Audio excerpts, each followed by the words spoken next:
Good evening friends, welcome back to our channel learn to earn academy. आज की इस video में हम देखेंगे ratios and share holding patterns के बारे में। फंडामेंटल एनालिसिस के इस सीरीज में हमने लास्ट वीडियो में देखा है कंपनी का कैश फ्लो। ठीक है,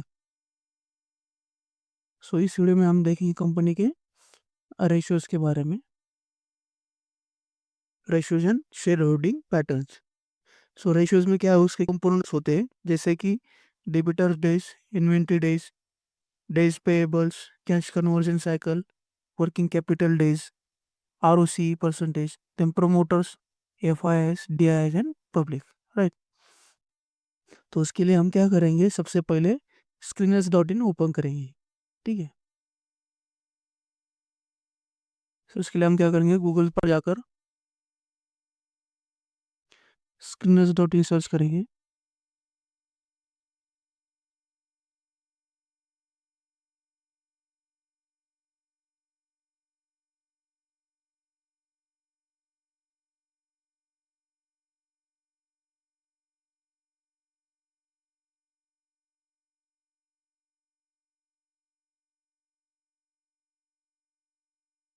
सो मिसाल के तौर पर आज हम एक कंपनी के रेशियोज के बारे में डिस्कस करेंगे।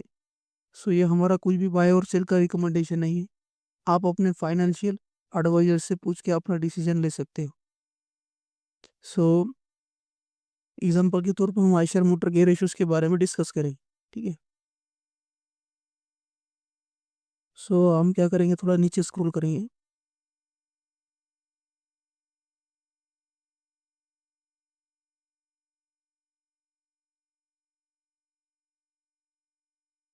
सो आपको यहाँ पर दिख जाएगा रेशियोज, राइट।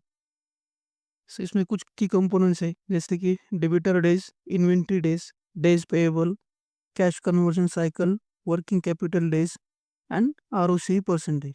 ठीक है, सो हम वन बाय वन इसके बारे में डिस्कस करें। सो डेबिटर डे क्या होता है, जो हमने सामान बेचा है उधारी पर, सो उधार का सामान बेचने के बाद वो पैसा अपने कब मिल रहा है, तो वो बात दर्शाता है डेबिटर डेज। डेबिटर डेज का जितना कम हो उतना अच्छा माना जाता है। ठीक है, सो आप यहाँ पर देख सकते हो डेबिटर डेज जो था आयशर मोटर्स का, वो 11 से घटकर 8 हुआ, लेकिन फिर से अभी ये बढ़ रहा है, फिर से 11 हुआ है। ठीक है, सो डेबिटर डेज का जितना कम हो उतना अच्छा माना जाता है। ठीक है, then उसके बाद है इन्वेंट्री डेज। इन्वेंट्री डेज का भी जितना कम हो उतना अच्छा माना जाता है। एग्जाम्पल के तौर पर हम समझें, जैसे कि कंपनी है, जैसे कि वो AC बनाती है। सो AC बनाने वाली जो कंपनी है वो सीजनल है, राइट। देन उसके बाद कुछ कंपनी है जो ट्रैक्टर बनाती है, वो भी सीजनल बिजनेस में आता है। तो उन्हें क्या करना पड़ता है, उनके एंड पे इन्वेंट्री मेंटेन करना पड़ता है, राइट। सो उनके केस में इन्वेंट्री डेज आपको ज़्यादा दिख सकते हैं। ठीक है, लेकिन अदर बिजनेस जो है वहाँ पर इन्वेंट्री ज़्यादा मेंटेन करने की ज़रूरत नहीं है। ठीक, तो ऐसे कंपनी में, ऐसे सेक्टर में जो है कंपनी का इन्वेंट्री डेज जो है वो कम होना अच्छी बात मानी जाती है। ठीक है, सो आप यहाँ पर देख सकते हो आयशर मोटर का जो है इन्वेंट्री डेज 62 से घटकर अभी वो 55 पर आ चुका है। ठीक है, तो ये कंपनी के लिए अच्छी बात है। देन उसके बाद है डेज पेएबल। डेज पेएबल यानी जो हमने धंधा किया है, राइट, धंधा करने के बाद हमें जो है सप्लायर का पेमेंट करना है, तो ये दर्शाता है डेज पेएबल कि हम कितने दिनों बाद सप्लायर का पेमेंट कर रहे हैं, राइट। सो इसका जितना ज़्यादा हो उतना अच्छा माना जाता है, लेकिन इसमें जो है ना, अप टू सर्टन लेवल ठीक है, लेकिन बहुत ज़्यादा भी अगर ये बढ़ रहा है तो ये कॉशियस वाली बात है। क्योंकि इसमें हम कह सकते हैं कि कंपनी जो है वो सप्लायर का पेमेंट टाइम पर नहीं कर रही है, तो इसमें कंपनी के पास पैसा नहीं है, ऐसे भी हम उसे कह सकते हैं। ठीक है, सो डे पेबल्स के बाद हम देखेंगे cash conversion cycle. Cash conversion cycle क्या होता है, जैसे कि कंपनी जो है वो अपना प्रोडक्ट बनाती है, प्रोडक्ट बनाने के बाद उसका इन्वेंट्री होता है, बराबर। और इन्वेंट्री बनाने के बाद वो कंपनी उसे क्या करती है, सेल करती है। तो सेल करने के बाद कंपनी के पास कैश आ जाता है, राइट। सो ये जो पूरा प्रोसेस हो चुका है, right, right from making to selling the product, ये पूरा जो साइकिल है इसमें क्या हो जाएगा, कैश टू कैश में कन्वर्ट हो जाएगा। तो इसके लिए कितने दिन लग रहे हैं, राइट, तो ये दर्शाता है कैश कन्वर्जन साइकिल। सो इसका इसका जितना कम हो उतना अच्छा माना जाता है। तो आप यहाँ पर देख सकते हो कि कैश कन्वर्जन साइकिल जो आइशर मोटर का वो 29 से घटकर 24 पर आ चुका है, राइट। तो कैश कन्वर्जन जितना डेज जितना कम हो उतना अच्छा होता है। Working capital days, working capital यानी एग्जांपल के तौर पर हम समझ सकते हैं कि कंपनी कुछ लैंड ले रही है, मशीन ले रही है, राइट, तो उसके इंस्टॉलेशन के लिए कंपनी पैसा खर्च कर रही है, ठीक है। सो जो कैपिटल कंपनी खर्च कर रही है उसे हम कहेंगे वर्किंग कैपिटल, और जितने दिन तक ये हो रहा है उसे हम कहेंगे वर्किंग कैपिटल डेज। सो इसका भी कम होना अच्छी बात मानी जाती है, ठीक है, किसी भी कंपनी के लिए। देन है कंपनी का ROC, return on capital employed. So company जो है कितनी इफिशियंट है, ये बात हमें कंपनी के ROC से पता चलती है। सो ROC यानी रिटर्न ऑन कैपिटल एम्प्लॉयड। ये क्या होता है कि कंपनी जो है पैसा इकट्ठा करती है, कहाँ से, बैंक से लोन लेकर या फिर अपने जो शेयर्स है वो बेचकर शेयर होल्डर को, ठीक है। तो उससे क्या करेगी कंपनी, पैसा कंपनी के पास आएगा और वो पैसा कंपनी अपने बिजनेस में लगाकर उससे प्रॉफिट जनरेट करेगी, राइट। सो उससे उससे जो रिटर्न जनरेट हो पाएगा तो उसे हम कहेंगे रिटर्न ऑन कैपिटल एम्प्लॉयड। सो आप यहाँ पर देख सकते हो आयशर मोटर का रिटर्न ऑन कैपिटल वो कंसिस्टेंटली ग्रो हो रहा है, 17% से अब वो ऑलमोस्ट 30% तक आ चुका है। सो ये कंपनी के लिए बहुत अच्छी बात मानी जाती है, ठीक है। Then share holding patterns, share holding patterns में उसके कुछ की कंपोनेंट्स है, जैसे कि promoters holding, FIDIs, then public, और कुछ कंपनी में गवर्नमेंट का भी हिस्से होता है, तो वो गवर्नमेंट के इसमें दिख जाएगा आपको। प्रोमोटर जो होता है, प्रोमोटर यानी कंपनी का मालिक, ठीक है, ओनर ऑफ दैट कंपनी, उसे हम कहेंगे प्रोमोटर होल्डिंग। तो प्रोमोटर होल्डिंग जो है वो हमेशा 50% से ज़्यादा हो तो वो बहुत अच्छी चीज़ मानी जाती है, ठीक है। देन FIIs क्या होते हैं, फॉरेन इंस्टीट्यूट इन्वेस्टर। सो इसका भी कंपनी में अगर हिस्सा बढ़ रहा है, राइट, इसका अगर परसेंटेज बढ़ रहा है FIIs का होल्डिंग का, तो इसे हम बहुत अच्छी बात मानते हैं। सो यहाँ पर आप देख सकते हो उसका परसेंटेज होल्डिंग जो है FIIs का वो बढ़ रहा है। देन DIs क्या होता है, डोमेस्टिक इंस्टीट्यूट इन्वेस्टर, राइट। तो इसमें जो डोमेस्टिक प्लेयर है म्यूचुअल फंड से, ये अपने ये भी कंपनी में अपने होल्डिंग रखते हैं, राइट। सो इसका भी बढ़ना अच्छी बात मानी जाती है। देन गवर्नमेंट, जो इंडियन गवर्नमेंट है वो भी कुछ कंपनी में इन्वेस्ट करती है, तो वो भी यहाँ पर दिख जाता है, राइट।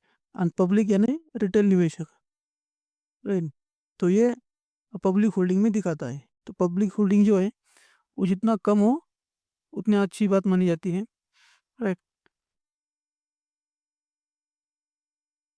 सो सो मैंने आपको डिटेल में समझा है कि कंपनी का फंडामेंटल एनालिसिस कैसे करते हैं। सो हम थोड़ा सा कंपनी का जो हमने अब तक देखा है उसका थोड़ा सा ओवरव्यू करेंगे, राइट। सबसे पहले हमने क्या किया, कंपनी का बिजनेस पढ़ा। बिजनेस पढ़ने के लिए हमने उसकी कंपनी का वेबसाइट देखा, देन screeners.in में जाकर उसके अबाउट में, राइट, देन उसके कंपनी का प्रोडक्ट में क्या है, कंपनी के क्षेत्र में कंपनी का जियोग्राफी को प्रेजेंट कहाँ पर है, ये सब चीज़ें, उसका मैन्युफैक्चरिंग प्लान कहाँ पर है, ये सब चीज़ें आपको कंपनी के बिजनेस में पढ़नी चाहिए, राइट। देन उसके बाद हमने देखा कंपनी के प्रॉफिट एंड लॉस स्टेटमेंट के बारे में, ठीक है। तो इसमें मेजर क्या इंपॉर्टेंट है, जैसे कंपनी का सेल्स, कंपनी का टॉप लाइन बढ़ रहा है कि नहीं, ये बहुत देखना ज़रूरी बात है। अगर कंपनी का टॉप लाइन कंसिस्टेंटली ग्रो हो रहा है तो ये कंपनी के लिए बहुत अच्छी चीज़ मानी जाती है। देन कंपनी का ऑपरेटिंग प्रॉफिट, कंपनी अपने ऑपरेशन से प्रॉफिट जनरेट कर पा रही है या नहीं, तो ये दिखाते है कंपनी की ऑपरेशन इफिशियंसी कैसी है, ठीक है। Then operating profit margin, company का ऑपरेटिंग प्रॉफिट मार्जिन जो है कांस्टेंट होना चाहिए या कंसिस्टेंटली ग्रो होते होना चाहिए, राइट। देन हमने देखा है कंपनी का बॉटम लाइन नेट प्रॉफिट, ये भी कंसिस्टेंटली अगर ग्रो कर रहा है तो ये कंपनी के लिए अच्छी बात मानी जाती है। देन हमने देखा है कंपनी का बैलेंस शीट, बैलेंस शीट में जो है सो सबसे इम्पोर्टेंट आता है कंपनी का रिजर्व्स, कंपनी के पास रिजर्व्स कितना है, राइट। देन कंपनी पर कर्जा कितना का है वो हम देखेंगे बोरोइंग्स में। तो कंपनी का कर्जा जो है कंपनी के रिजर्व से 50% से कम होना चाहिए, राइट। तो हम कह सकते हैं कि कंपनी फंडामेंटली स्ट्रांग है, ज़्यादा कंपनी पर कर्जा नहीं है, ठीक है।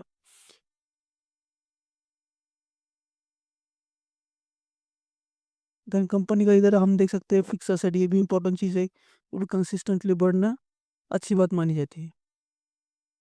देन हमने देखा कंपनी का कैश फ्लो, कैश फ्लो में क्या आता है कंपनी का ऑपरेटिंग एक्टिविटी से जो company profit cash flow generate कर पा रही है उसे हम कहेंगे कैश फ्रॉम ऑपरेटिंग एक्टिविटीज़। सो इसका कंसिस्टेंटली ग्रो होना या फिर पॉजिटिव होना बहुत अच्छी चीज़ मानी जाती है कंपनी के लिए, ठीक है। Cash from investing activities, company जो इन्वेस्टमेंट कर रही है इससे क्या हो जाएगा कंपनी से पैसा जो है बाहर जा रहा है, ठीक है, तो ये निगेटिव में आ जाएगा। देन कंपनी का क्या है हमने देखा कैश फ्रॉम फाइनेंसिंग एक्टिविटीज़, तो ये भी माइनस में, इससे कंपनी से पैसे बाहर से आ रहा है, right. So net cash flow, net cash flow क्या होता है कंपनी फ्री कैश फ्लो कितना जनरेट कर पा रही है, सो ये कंपनी की अच्छी चीज़ मानी जाती है अगर उसका नेट कैश फ्लो पॉजिटिव है, ठीक है। तो आप यहाँ पर देख सकते हो कंपनी का net cash flow consistently grow हो रहा है, तो ये कंपनी के लिए बहुत अच्छी चीज़ मानी जाती है। देन हमने देखा कंपनी के रेशियोज, इसमें डिबिटर डेज जितना कम हो उतना अच्छा माना जाता है, राइट। इन्वेंट्री डेज ये भी जितना कम हो उतना अच्छा माना जाता है, ठीक है। डेज पेएबल ये भी बढ़ते हो ना अप टू सर्टेन लेवल अच्छी बात है, लेकिन अगर बहुत ज़्यादा बढ़ रहे तो ये भी थोड़ा कॉशियस वाली बात हो सकती है, ठीक है। देन कंपनी का कैश कन्वर्जन साइकिल, कंपनी का कैश कन्वर्जन साइकिल जितना कम हो उतना अच्छा है, right. Then working capital days ये भी जितना कम हो उतना अच्छा माना जाता है, ठीक है। देन कंपनी का ROCE परसेंटेज, राइट। तो ये कंपनी का जितना ग्रोइंग रहेगा उतना अच्छा है। तो आप यहाँ पर देख सकते हो कंपनी का ROCE कंसिस्टेंटली ग्रो हो रहा है जो कि कंपनी के लिए अच्छी बात है। देन हमने देखा कंपनी के शेयर होल्डिंग पैटर्न्स, उसमें हमने देखा है प्रोमोटर्स, प्रोमोटर्स का होल्डिंग जो है कंपनी में 50% से अगर ज़्यादा हो तो हम कह सकते हैं कि कंपनी का जो मैनेजमेंट है वो स्ट्रांग है और वो कंसिस्टेंटली उसका होल्डिंग मेंटेन करके रखा हुआ है, ठीक है। Then F I as a foreign institute investor, ये भी कंपनी में अगर कंसिस्टेंटली अपनी होल्डिंग बढ़ा रहे तो ये कंपनी के लिए अच्छी बात मानी जाती है, ठीक है। देन है कंपनी के देन है DIS, right, domestic institute investor, इसमें म्यूचुअल फंड वगैरह अपनी होल्डिंग बढ़ाते रहते हैं, तो जो कंपनी में होल्डिंग उनकी बढ़ रही है तो ये कंपनी के लिए अच्छी बात होती है, ठीक है। देन आता है कंपनी में पब्लिक का होल्डिंग जो है वो 10% से अगर कम हो तो कंपनी के लिए अच्छी बात मानी जाती है, ठीक है। सो ये सब हमने डिटेल में देखा है। सो अगर ये वीडियो आपको अच्छा लगा है तो इसे लाइक कीजिए और अपने चैनल को सब्सक्राइब कीजिए। Thank you.